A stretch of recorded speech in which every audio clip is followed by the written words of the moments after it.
What is up, everybody? My name is RC Gates, and today I'm going to be doing something that I haven't done before. I'm going to be reviewing a movie. Said movie, Star Wars: The Last Jedi.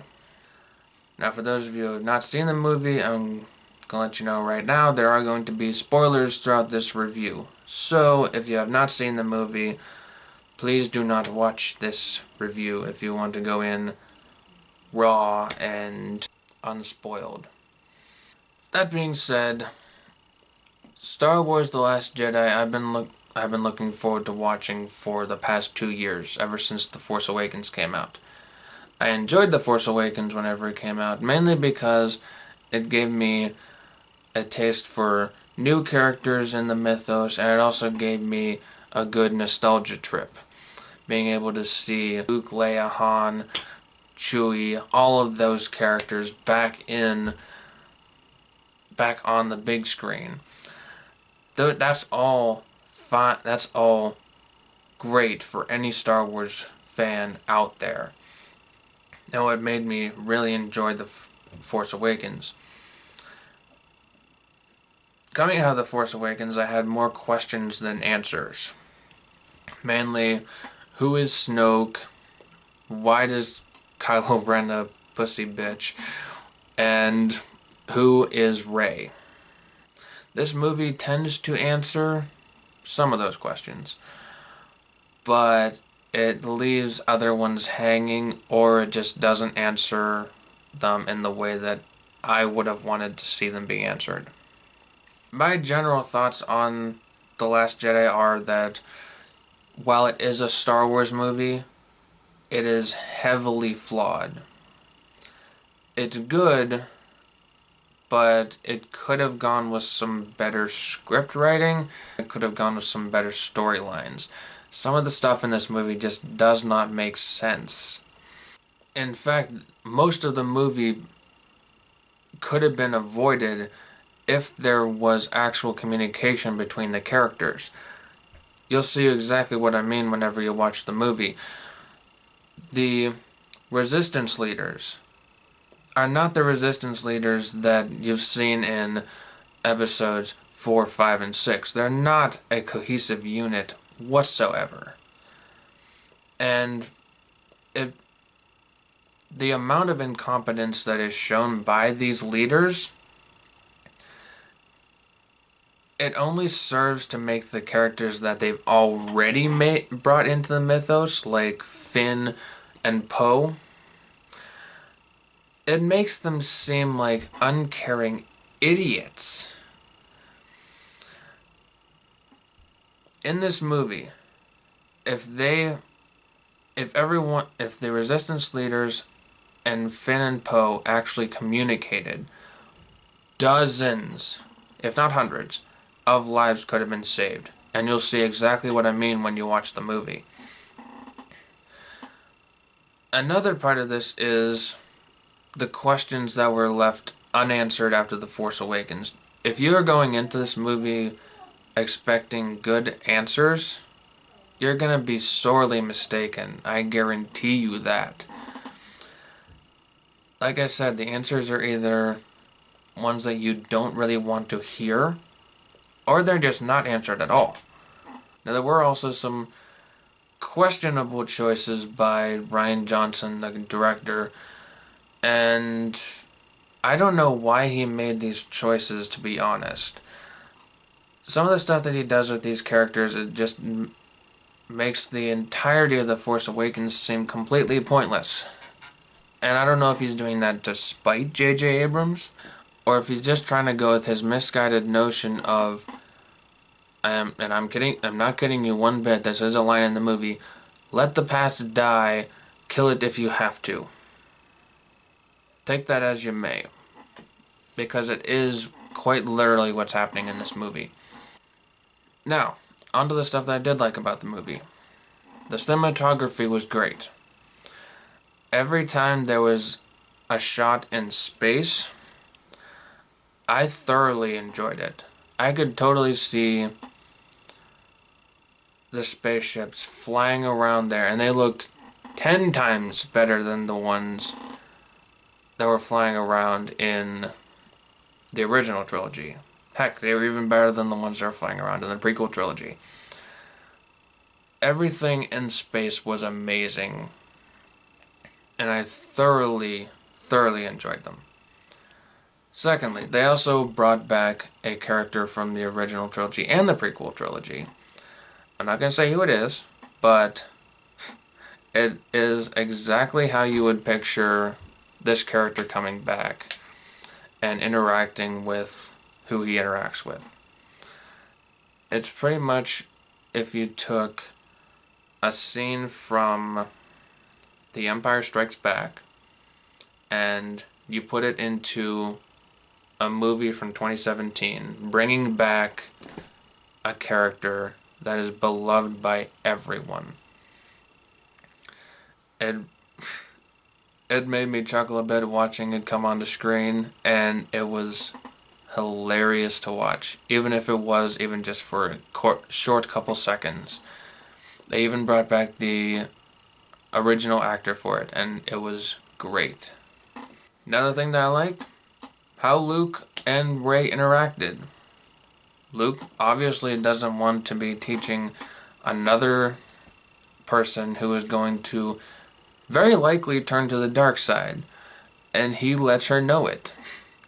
He is a very stubborn old man, like I can picture Mark Hamill playing, and it both like scenes with both of them were golden because I could see the conflict between the two characters, Rey looking for a mentor slash father figure like she was with Han Solo, and Luke trying desperately to avoid having to teach this unknown girl from who knows where, and it's just brilliant how they play off of each other, even with them delving into what happened at Luke's academy.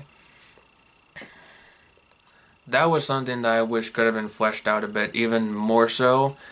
Sort of like how Luke and Yoda were interacting in Empire Strikes Back. It brought me back to that, and I loved it. I loved it in that movie, and I loved it in this movie. Other than that, all the actors in this movie were fantastic. Even the original cast that they brought back, they're still playing their characters, obviously. But it's exactly how you can picture them being played if this had been made like 70 years, not 70, even if this had been made like 40 years after Return of the Jedi ended. It was exactly how I could picture these characters in their situations. I still never get tired of watching the Millennium Falcon on screen, still kicking ass even though it is an old rust bucket. Heck, I love that. Heck, I love that ship whenever I was younger. Still love it. I also enjoyed all of the fight scenes that went on, minus the last one.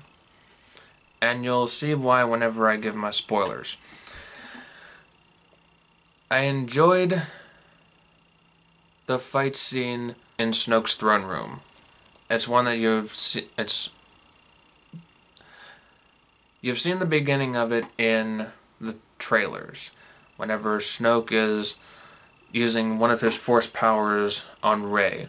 After that, there's a fight scene that is fantastically choreographed, and it really does give a whole new look to how these characters can fight. It's not the over-the-top craziness of the prequel trilogy, and it's also not as reserved a sword fighting style as the original trilogy. This is more of, I could see it more of being like an elaborate dance. And it flowed fantastically. Even when it was focusing on two different characters on either sides of a room, it played out fantastically, and the visual of it was spectacular. There's even a short little bit on Octu where Luke is, where they have to do a small fight scene there. That was fantastically done, even though it was a short scene. It gave an intensity to it that was sorely lacking in some of the other parts of the movie.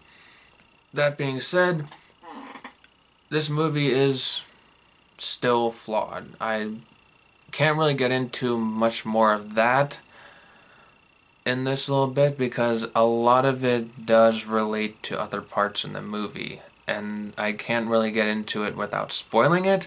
So I'm going to give you my thoughts on the movie right now, and then I'm going to get into the spoilers because that is going to be a whole nother monster entirely. Where I would rate Star Wars The Last Jedi in the Star Wars mythos, I would probably say, with my least favorite being The Phantom Menace, obviously, and my second least favorite being Rogue One, I would probably say that there'd be Episode 2, and then there'd be Star Wars The Last Jedi. It doesn't really reach quite the levels of A New Hope, and it definitely doesn't reach the levels of the rest of the movies. It seemed like everything in this movie could have been avoided. And that's one of the reasons why I'm giving it such a low score. I enjoyed it. I'm not upset that I saw it. I can see it again.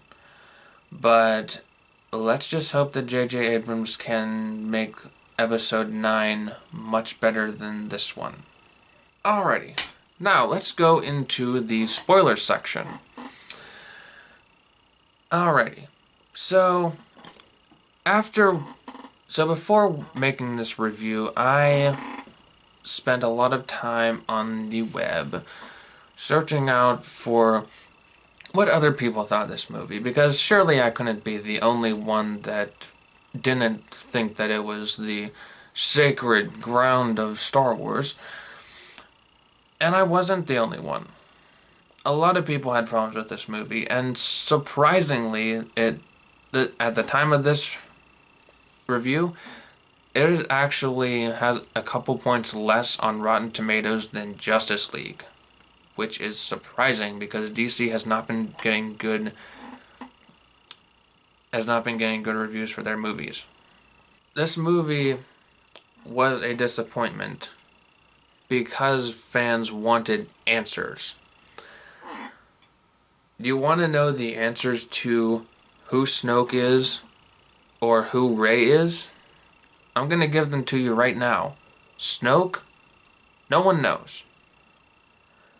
There may be backstories that people have made up or what Rian Johnson might be saying, but there's nothing in this movie that tells you what Snoke's backstory is. No one tells you how he became the leader of the First Order. No one tells you how he turned Kylo Ren to the dark side. He's just a nameless bad guy who suddenly has force powers.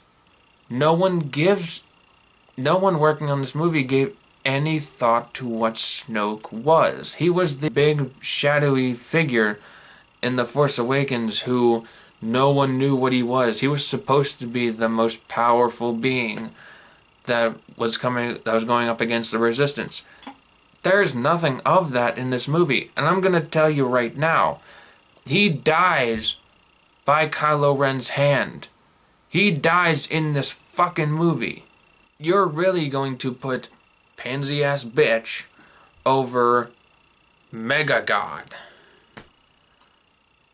the big bad who's supposed to be, apparently, more powerful than Darth Sidious and Darth Vader. Really? That doesn't make any sense. I really wish they would have kept him alive, because then you would at least explain who he was so that you can keep everyone who enjoyed The Force Awakens more invested in your movie. Second one. Who is Rey? She is a nobody. That's right, she is a nobody. Remember when I said that Rian Johnson was taking the phrase, let the past die, literally? He is taking this movie and trying to make it everything that The Force Awakens was not. Rey is a nobody. Her parents were scrap traders and were just nobodies who left her on Jakku to die. There were so many better places that you could have gone with this. Rather than taking a nobody and shoving them into the story. I know that was what Rian Johnson's point was because he has said so, but we don't want to see that. We want to see a continuation of a story. We don't want to see nobodies getting thrown into here. I am really hoping that in episode 9, it turns out that was a lie. I'm really hoping that. Having the prequel trilogy focusing on Anakin, and having the original trilogy focusing on Vader and Luke, one would expect that the main character in the follow-up trilogy, the one that's supposed to bring all of this attention back to Star Wars, one would think that they would somehow be interconnected and not just be a nobody. Like, I know that's the point, but it's annoying, and it turned me off from it. Especially whenever J.J. Abrams was building up through the entire Force Awakens, who is Rey? It was one of the big questions that everyone had coming out of it. Who are her parents? Are they maybe the Knights of Ren? Is she related to, like, a Skywalker? Is she a Kenobi? Is she a Palpatine? That would have been freaking amazing. But no, she's a nobody. I mean, some of Luke's first words to Rey are, "Who are you?" Is what all of the audience was asking. And she had no answer. This movie had no answer for the audience.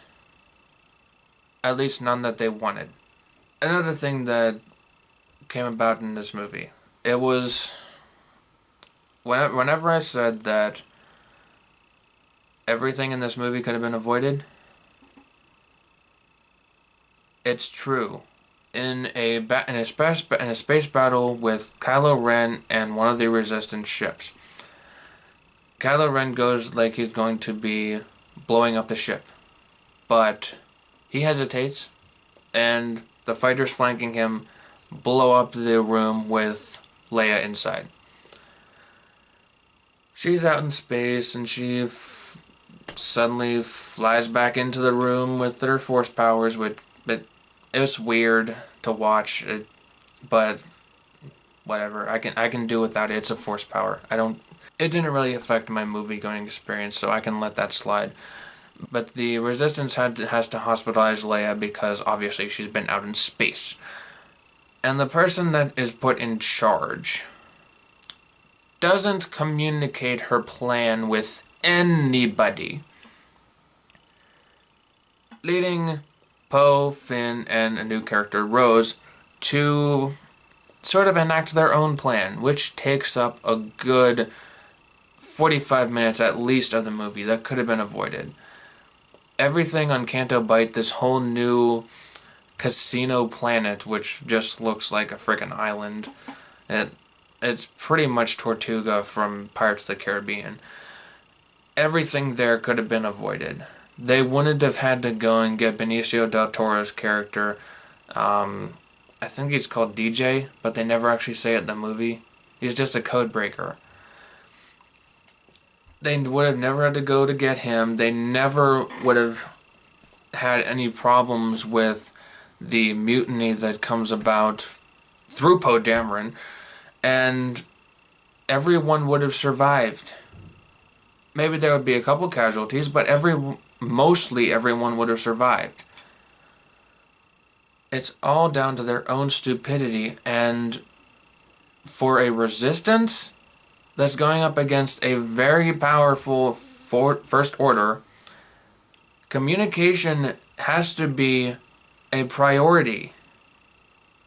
And for Leia being the one who was part of the original Rebel Alliance, She would know that. The fact that all of her underlings are that stupid is just mind-boggling. Several other things about this movie. Character deaths. Yes, Snoke dies. If there had been a payoff to it, other than just having the payoff be, oh, Kylo Ren turned on him, we would know that was going to happen, whether it would be this movie or the next movie.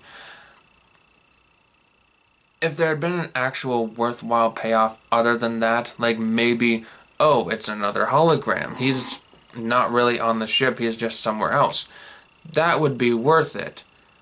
But no. The guy who's supposed to be the big bad from The Force Awakens, and now this one, he's dead. Now we're left with Kylo Ren, who really needs to work on his intimidation, because the only thing intimidating about him is his temper tantrums. He's very, very petty, and not a frightening type of petty like what Vader was whenever he would choke his insubordinates. It's more of like a high schooler. If he was in charge of a vast galactic empire capable of destroying all the bullies that he fought. If you take a look at like the final battle that he has with Luke, or a projection of Luke, which I'll get into that. It starts out with him having every gun in the First Order arsenal trained on Luke and firing. Do you think Vader would have done that in the original trilogy? No! He would have gone down there, he would have gotten his lightsaber, and he would have fought Luke right then and there. There wouldn't have been laser blasts to go through. It would have been one-on-one, mano-y-mano. He did it with Obi-Wan, and he didn't have a shit ton of stormtroopers behind him. He did it with Luke on Cloud City, and he didn't have anyone else there. Kylo Ren is just... he's an embarrassment as a villain, and I don't want to see him be a main villain in Episode 9. General Hux is a whole different story, because he just looks like he is trying so hard to be one of the intimidating officers of the Empire from the original. And he is failing completely. I didn't like him in The Force Awakens, especially whenever they would try to like conjure up Nazi imagery to try and make him seem like he's intimidating or a threat. That just makes it seem pathetic. And I didn't like him in this movie because the first exchange that he has with anyone is a sort of intimidating speech. Like, there will be no quota, and you will all die. And then Poe Dameron's like, can you hear me now? Can you hear me now? Oh, I can't hear you. Can you hear me? It really kills a character's intimidation whenever you have one of the heroes saying that. At least have them sound intimidated. At least make the heroes be intimidated by him, rather than just openly making fun of him. Second major problem with this. Luke Skywalker is now dead. End of the movie, like when I said. He force projects himself onto Crate. It's the salt planet where they had their final battle. It's sort of like pretty much an exact repeat of Hoth. And he comes out from the base and he faces Kylo after staring down a crap ton of First Order guns and surviving. And he fights Kylo, and Kylo goes for a sword swipe, and all of a sudden, poof! It's a projection of Luke. And then it flashes back to Octo, where Luke actually is, and he's floating above his little rock thing, falls down, and he dies after staring off into the two suns setting. A horrible way to end a great character. You spend the entirety of The Force Awakens searching for Luke Skywalker. He is built up to be a very important part of this franchise. And you kill him in the second movie? It's the same argument that you have for Snoke. You build him up in the first movie, and then you bash it all away. The most that he does for the Resistance is hold off the First Order, or in this case just Kylo Ren, so that they can get away. He's not built up as like the big leader of the Resistance. Heck, he doesn't even train Rey that much. It confuses me why they decided to have him die here. I was thinking, in my mind, whenever he walked out of the bunker for the Resistance, I thought that, oh, maybe they're going to kill him here. But no, they're not going to have the balls to do that. And then whenever I see all of these laser cannons firing at him, and then he just comes out and just like, I thought, oh, this is gonna be badass. And then Kylo Ren comes out and, well, it's just a fucking projection. But that's what they had to do. I thought it was gonna be leading up to something big. Like, Luke has mastered like a new force power that even Yoda couldn't do. He was holding back all of those bolts, and he was, I don't know, doing something. But no. Force projecting himself killed him. I know in the movie, and I know a lot of quotes from this movie hold true for the movie itself, but whenever they say, oh, I'm just a legend, and don't worship your legends, I'm still worshiping a legend. That's Luke Skywalker on the screen. And without him, Rey means nothing. Without him, most of the Resistance means nothing. And with Carrie Fisher, unfortunately, passing away, most of this Resistance means nothing. One positive that I can say was I was able to see Luke and Yoda back on screen together. Yes, Yoda is in this movie, if it is even just for one scene. It's still Frank Oz being Yoda. It's the puppet Yoda too. It's not just CGI. It's freaking amazing because he's back to his glory of The Empire Strikes Back. Oh! It's a scene whenever Luke is going to destroy the ancient Jedi texts. And Yoda pops up as a ghost, and it seems like Luke is telling him, I'm gonna destroy this stuff, don't try to stop me. And then Yoda's like, oh! Beat you to the punch I did! And then there's a flash of lightning, and the big old fucking force tree explodes in fire. And just watching Yoda just sit on a log and laugh while Luke is trying to get these texts that he was just trying to burn, it's hilarious because it's Yoda pretty much doing exactly what he's doing, turning everything that Luke was thinking of doing on his head. And it's great to see Mark Hamill and Frank Oz combine with their roles again. It's pretty much the callback to The Empire Strikes Back that I wanted to see. I wanted to see these characters interact.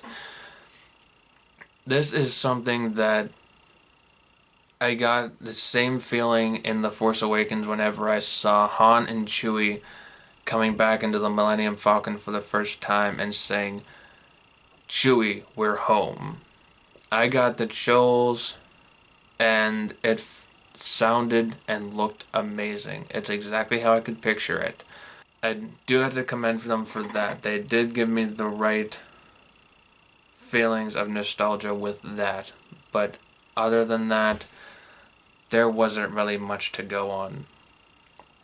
I know they're trying with the new movies to sort of not rely on nostalgia, but in doing so they're pretty much relying on it in different ways that they don't even know about.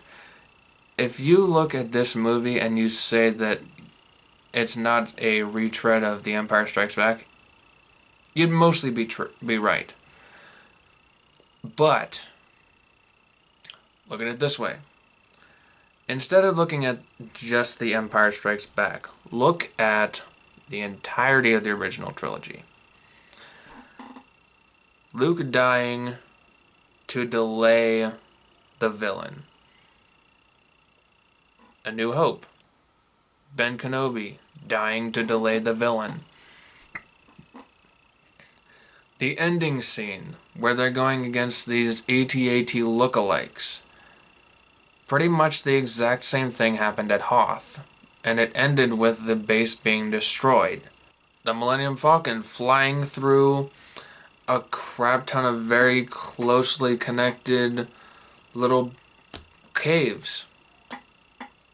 It looked exactly like, and it had the exact same score as The Return of the Jedi whenever the Falcon was flying through the Death Star too.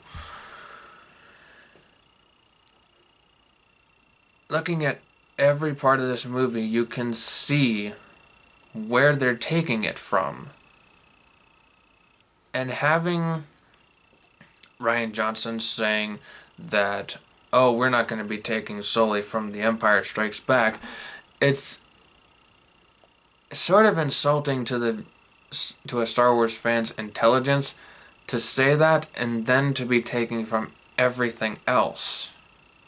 There are even moments in this where I can totally see elements from the prequel trilogy. And I know that people don't hold them in high esteem. But Canto Bight, is that anything different than Mos Eisley? Is it any different than some of the elements of the pod racing? It's pretty much just pod racing with animals instead of the big freaking machines that they had then. Even the elements of slave labor and the animal cruelty that they half-heartedly shoved into this movie for no reason whatsoever, that was still a reflection of the prequel trilogy. Rose and her sister used to be slaves. Anakin and his mother were slaves. They both of them escaped from their slavery to become parts of a rebellion. In Anakin's case, it was with the Jedi fighting against the Sith, and in Rose's case, it was pretty much with the rebellion. For people to criticize The Force Awakens for relying on nostalgia and to not look at this film and say that it was doing the same thing, I find that to be downright insulting. As for my thoughts on how Episode 9 is going to play out, especially with Carrie Fisher's untimely death, I really can't say that I'm totally looking forward to it, but at the same time I can't say that I'm not. I know that J.J. Abrams is going to be coming back to take the helm, if you will, and I'm looking forward to seeing how he's going to be playing around with the Star Wars mythos. But if it's anything like The Last Jedi, I really don't have any faith in what's going to be going on. It's definitely not going to be an opening night for me. This one wasn't, but that's just because of necessity. And here's hoping that they can do better next time and try to fix the mistakes of this one, because, oh Lord, they have a lot of mistakes that they need to make, that they need to remedy. Again, I'm not upset that I watched the film, but it certainly did not live up to the hype or the promise of everything that The Force Awakens led up to. Alrighty, I think that's probably going to do it for the review. If you enjoyed the video, please leave a like down below, comment, subscribe, all that fun stuff. If you have any additional thoughts about the movie, please leave them down below in the comment section. I would very much like to hear what you thought about them, see if you echo my thoughts on the movie, and I will see all of you guys in the next video. RC Gates out, and may the Force be with you.